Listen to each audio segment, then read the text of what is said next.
Là, à présent, nous avons le plaisir d'avoir avec nous en ligne, en direct, Madame Dalia Fathi, qui est guide touristique. Bonsoir, Dalia Fathi. Bonjour Donna, comment vas-tu? Tout va bien? Très bien, merci. Très Bon, bien, merci. oui. Justement, on parle des relations égypto-japonaises, des relations certainement très étroites et qui datent depuis très très longtemps. Mm. On dit voilà que les deux pays cherchent aujourd'hui à élargir justement la coopération dans de nouveaux domaines tels que la coopération dans les domaines de l'industrie, des infrastructures, de la technologie et justement les deux pays aussi encouragent l'échange d'expertise. Mais il y a un côté très particulier, c'est le côté aussi humain. Étroitement lié voilà, au côté culturel. Certainement, on parle de deux pays qui ont chacun une civilisation très importante, ancrée dans l'histoire, certainement. Il y a la coopération, le fruit peut-être de cette coopération, l'apogée, on peut parler du Grand Musée égyptien. Avant, c'était aussi l'opéra du Caire. Le projet de l'opéra du Caire, si je ne me trompe pas, dans les années 90. Aujourd'hui, parlez-nous un petit peu de ce côté humain, de la présence justement japonaise en Égypte, quand on parle par exemple des missions archéologiques, des touristes japonais. Qu'est-ce que vous pouvez nous en dire, Dalia? Alors, vraiment, comme vous dites, c'est une union entre les deux pays. Il n'y a pas longtemps qu'on dit que le Japon a fait l'union avec l'Égypte sur les restaurations des sites, sur aussi la construction de l'ancien opéra, qui était actuellement quelque chose d'important pour tout le monde. Dans les années 90 et plus ancien aussi dans les 87, il y avait un contrat comme ça entre l'Égypte dans tous les domaines, précisons l'industrie, précisons le tourisme, précisons la santé aussi, pour un projet qui fait 50 à peu près hôpitaux qui se seront pour les gens qui n'ont pas de moyens. Et ça, c'est justement des projets essentiels pour l'État qui cherche avec un pays étranger. Le Japon, comme un pays étranger, il y a longtemps qu'il y avait, comme on dit, l'amitié avec les conférences qu'ils ont fait à l'époque de notre ancien président Moubarak, jusqu'à bien sûr avec le président actuellement, M. Sisi. Il a fait agrandir l'amitié parce que avec l'attentat qu'il a eu, vous avez bien sûr que dans l'année 94, il y avait un grand attentat dans le temple de Hatshepsut. Ça fait un petit peu une petite, comment on dit, peine entre les touristes japonais qui n'ont vu arrêter un petit peu le tourisme. Mais actuellement, on a oublié ça avec le président Sisi.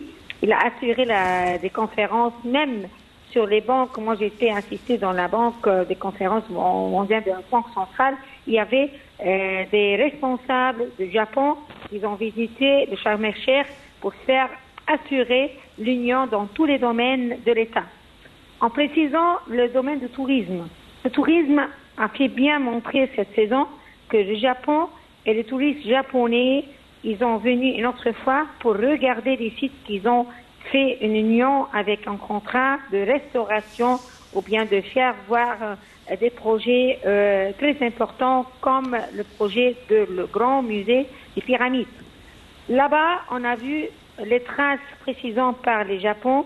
On a vu comment la technologie du Japon a fait un grand musée en travaux il y a de 87 jusqu'à maintenant. À peu près dépensé beaucoup d'argent pour l'Égypte. À peu près, le projet n'a pas coûté 800 millions de dollars. Ça, c'est un chiffre. Et c'est pour cela, moi, je vois que l'Égypte aujourd'hui, avec le Japon, ils ont fait un grand progrès dans le domaine du tourisme parce que on a besoin de regrouper les choses de tout un camion et ce projet-là va coûter très cher pour l'État. Mais avec ces projets-là, nous, on a la civilisation, eux, ils ont les projets et la technologie. Comme ça, on fait des projets professionnels dans le tourisme.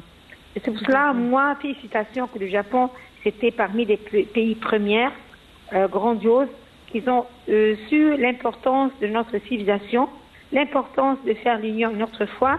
selon la technologie, la chose la plus brave de faire des musées climatisés aujourd'hui, l'éclairage, et même les statues qui étaient placées aujourd'hui, comme les statues de Ramsès II, ils ont fait attention de bien revivre la civilisation égyptienne ancienne en faisant des lacs, des rivières devant les statues. Alors, ils révèlent pour nous la préservation des histoires anciennes, comme la légende Toum, les créateurs du monde, selon les statues et les civilisations anciennes.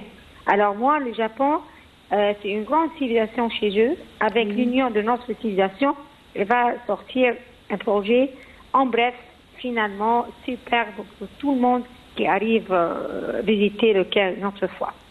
Et on attend c'est l'ouverture par tous les nationalités. Par exemple, moi, je travaille avec les Français. Il attend l'ouverture pour aller regarder comment le Japon, ils ont financé un travail égyptien avec les main-d'œuvre égyptiennes ici en Égypte. Très bien. Parallèlement à ces projets qui ont certainement une valeur très particulière, très importante, aujourd'hui, quand on parle du tourisme, du mouvement touristique, quand on parle du touriste japonais, c'est un touriste un petit peu pas comme les autres, c'est un touriste qui va venir justement à la recherche de l'histoire peut-être. C'est un touriste très intéressé par l'histoire, qui a fait ses recherches, qui connaît bien peut-être l'histoire égyptienne ou de l'Égypte ancienne.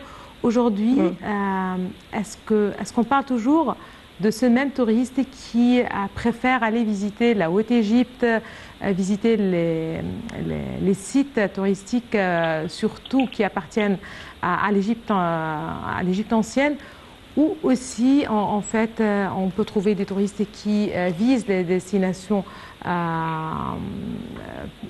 par exemple des stations balnéaires comme Sharm el-Sheikh, Hurghada.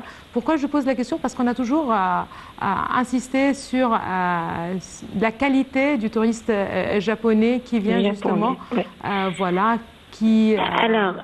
pour explorer, mais aussi pour dépenser. J'ai connu pendant les années que j'ai travaillé dans le domaine de tourisme, il y a une vingtaine d'années, que moi je vois les qualités des touristes, le niveau des touristes qui viennent ici pour faire le tourisme.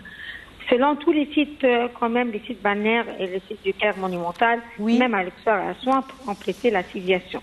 Très bien. Moi je vois que les grands pays qui ont aidé une fois l'Égypte, selon tous les pays du monde de l'UNESCO, la communauté de l'Europe, mais ça reste le Japon avec un cas précis. C'est quoi? Parfait. Les traces qu'ils ont fait au Caire. On a un exemple. C'est quoi l'opéra? Quand on passe devant l'opéra, jusqu'à maintenant, on se rappelle de ce pays-là. Très bien. C'est parfait. Merci beaucoup à vous, Dalia Fatahi. Vous êtes guide touristique. Merci beaucoup de vos précisions, madame, monsieur. Merci à vous aussi de nous avoir suivis ce soir. Je vous dis à la prochaine.